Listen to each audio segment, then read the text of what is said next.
নমস্কাৰ, আপোনালোকে চাই আছে আসাম জব গাইড। সো আজিৰ ভিডিঅ'টোত আলোচনা কৰিম যে আপুনি ভোটাৰ নাম এঠাইৰ পৰা আন ঠাইলৈ অৰ্থাৎ এটা সমষ্টিৰ পৰা আন এটা সমষ্টিলৈ নামটো স্থানান্তৰ কেনেকৈ কৰিব অৰ্থাৎ শিফটিং কেনেকৈ কৰিব। সো সেইটো প্ৰচেছ আজিৰ ভিডিঅ'টোত মই আপোনালোক ষ্টেপ বাই ষ্টেপ দেখাবলৈ চেষ্টা কৰিম। সো আপোনালোকে ভিডিঅ'টো একদম প্ৰথমৰ পৰা শেষলৈকে চাই থাকিব। অথবা আপোনালোকে কি কৰিব, এনেকুৱা এটা লগইন পেজ আহিব।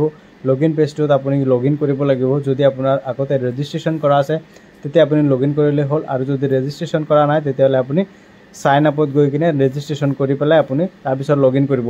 আৰু এইটো ৱেবছাইটৰ লিংক মই ভিডিঅ'ৰ ডেছক্ৰিপশ্যন বক্সত দি দিম। তাৰপিছত আপোনালোকে কি কৰিব, এনেকৈ আপোনাৰ মোবাইল নাম্বাৰটো দিব, আৰু আপুনি যেতিয়া ৰেজিষ্ট্ৰেশ্যন কৰিছে তেতিয়া যিটো পাছৱৰ্ড দিছে পাছৱৰ্ডটো আপুনি ইয়াত ধুনীয়াকৈ দি দিব।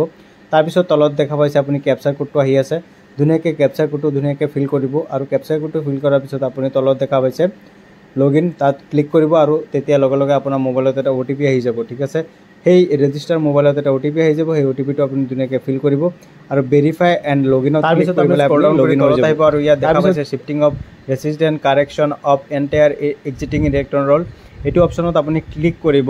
ক্লিক কৰাৰ লগে লগে আপোনাৰ তেনেকুৱা এটা ডেছবৰ্ড খোল খাই যাব। ইয়াত আপুনি যদি নিজৰটো কৰিব বিচাৰে তেতিয়া সেল্ফ দিব, যদি বেলেগৰটো কৰিব বিচাৰে তেতিয়া আপুনি আদাৰ ইলেক্টৰ দিব। তাৰপিছত ইয়াত আপুনি কি কৰিব, ভোটাৰ ID যিটো নাম্বাৰ আছে সেই নাম্বাৰটো আপুনি ইয়াত ধুনীয়াকৈ লিখি দিব। লিখি দিয়াৰ পিছত আপুনি কি কৰিব, তলত দেখা পাইছে ছাবমিটৰ এটা অপশ্যন আহি আছে।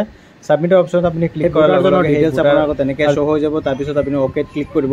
তাৰপিছত আপোনাৰ আগত তেনেকুৱা এটা অপশ্যন খোল খাই যাব। ইয়াত কি কৰিব, আপুনি apply for shifting of resistance, ইয়াত আপুনি কি কৰিব, যদি একেটা এছেম্বলিত কৰিব বিচাৰে তেতিয়া উইদিন, আৰু যদি বেলেগত কৰিব বিচাৰে আউটছাইড এছেম্বলিত আপুনি ক্লিক কৰি পেলাই আপুনি এনেকুৱা এপ্লিকেশ্যন ফৰ্মত লগইন হৈ যাব। তাৰপিছত আপুনি ইয়াত কি কৰিব, আপোনাৰ ষ্টেটটো চিলেক্ট কৰিব। ষ্টেটটো চিলেক্ট কৰাৰ পিছত আপুনি কি কৰিব, ছাইডত দেখা পাইছে আপোনাৰ ডিষ্ট্ৰিক্টটো শ্ব' হৈ আছে, আপুনি ডিষ্ট্ৰিক্টটো চিলেক্ট কৰিব। তাৰপিছত আপোনাৰ লোকসভা সমষ্টি যিটো আছিলে সেই সমষ্টিৰ নামটো আপুনি ইয়াত চিলেক্ট কৰিব। তাৰপিছত আপুনি নেক্সটত ক্লিক কৰিব। ঠিক আছে, তাৰপিছত আপুনি স্ক্ৰল ডাউন কৰি তলত আহিব, আৰু ইয়াত আপুনি দেখা পাইছে আধাৰ ডিটেইলছ, ইয়াত আপুনি আধাৰত ক্লিক কৰিব, আৰু আপোনাৰ আধাৰ কাৰ্ডৰ নাম্বাৰ যিটো আছে সেই আধাৰ কাৰ্ডৰ নাম্বাৰটো আপুনি ইয়াত ধুনীয়াকৈ ফিল কৰিব। আধাৰ কাৰ্ডৰ নাম্বাৰটো ফিল কৰাৰ পিছত আপুনি তলত আহিব, আৰু ইয়াত দেখা পাইছে মোবাইল নাম্বাৰ, ইয়াত আপুনি সেল্ফৰ অপশ্যনত আপুনি ক্লিক কৰিব, আৰু আপোনাৰ যিটো মোবাইল নাম্বাৰ আছে সেই মোবাইল নাম্বাৰটো আপুনি ইয়াত ধুনীয়াকৈ ফিল কৰিব।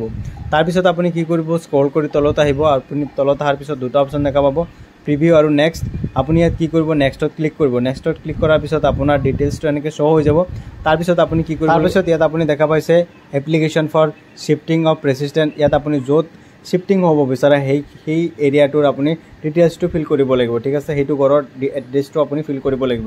ইয়াত আপোনাৰ হাউচ নাম্বাৰটো দিব, আপোনাৰ ষ্ট্ৰীটটো যিটো আছে সেইটো ফিল কৰিব। তাৰপিছত ইয়াত আপোনাৰ এটা আছামিজ কেবৰ্ড আহি যাব।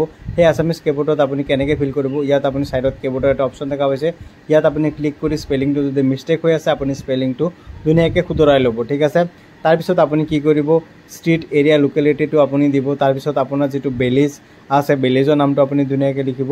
ঠিক তেনেকৈ আপোনাৰ আছামিজ নামটো ধুনীয়াকৈ লিখিব। যদি স্পেলিং মিষ্টেক হয় আপুনি কেবৰ্ডটো উলিয়াই পেলাই আপুনি কাৰেকশ্যন কৰি ল'ব। ঠিক আছে, তাৰপিছত আপুনি কি কৰিব, পোষ্ট অফিচটো ধুনীয়াকৈ লিখিব। তাৰপিছত আপোনাৰ পিনক'ড যিটো আছে পিনক'ডটো ধুনীয়াকৈ লিখিব। তাৰপিছত আপোনাৰ তাহচিল যিটো হয়, মহল্লা যিটো হয় সেইটো আপুনি ধুনীয়াকৈ লিখিব। তাৰপিছত আপুনি কি কৰিব, স্ক্ৰল কৰি তলত আহিব। তাৰপিছত আপুনি ডিষ্ট্ৰিক্টটো চিলেক্ট কৰিব। ডিষ্ট্ৰিক্টটো চিলেক্ট কৰাৰ পিছত আপুনি কি কৰিব, আপুনি এটা ছাবমিট কৰিব লাগিব ডকুমেণ্টছটো আপুনি চিলেক্ট কৰিব। আপুনি আধাৰ কাৰ্ডটো দিব পাৰে। আপুনি ডকুমেণ্টছটো চিলেক্ট কৰাৰ পিছত আপুনি ডকুমেণ্টছটো আপলোড কৰিব, আৰু নেক্সটত ক্লিক কৰিব। তাৰপিছত আপুনি য'ৰ পৰা আপলোড কৰি আছে তাৰ সেই জেগাখনৰ নাম লিখিব। তাৰপিছত আপুনি স্ক্ৰল ডাউন কৰি তলত আহিব, আপোনাৰ ডিটেইলছটো পূৰা শ্ব' হৈ যাব। তাৰপিছত তলত অহাৰ পিছত আপুনি ইয়াত দেখা পাইছে এটা কেপচাৰ আহি আছে, কেপচাৰটো আপুনি ধুনীয়াকৈ ফিল কৰিব, আৰু প্ৰিভিউ এণ্ড ছাবমিটত আপুনি ক্লিক কৰি দিব। ঠিক আছে, তাৰপিছত আপোনাৰ আগত এনেকুৱা এটা প্ৰিভিউ ফৰ্ম আহি যাব, এইটো আপুনি ধুনীয়াকৈ এবাৰ চাই ল'ব।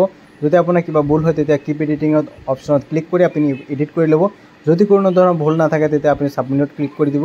ছাবমিটত ক্লিক কৰাৰ পিছত আপোনাৰ এপ্লিকেশ্যনটো ছাবমিট হৈ যাব, আৰু আপোনাৰ আগত এনেকুৱা এটা ৰেফাৰেঞ্চ নাম্বাৰ আহি যাব, আৰু সেই ৰেফাৰেঞ্চ নাম্বাৰটো আপুনি ৰাখি থ'ব। চ' আজিৰ এই ভিডিঅ'টোত এইখিনি আছিল। যদি আপোনালোকে ভিডিঅ'টো চাই ভাল পাইছে তেতিয়াহ'লে আমাৰ এই চেনেলটো জব গাইড চেনেলটো ছাবস্ক্ৰাইব কৰি দিব। আৰু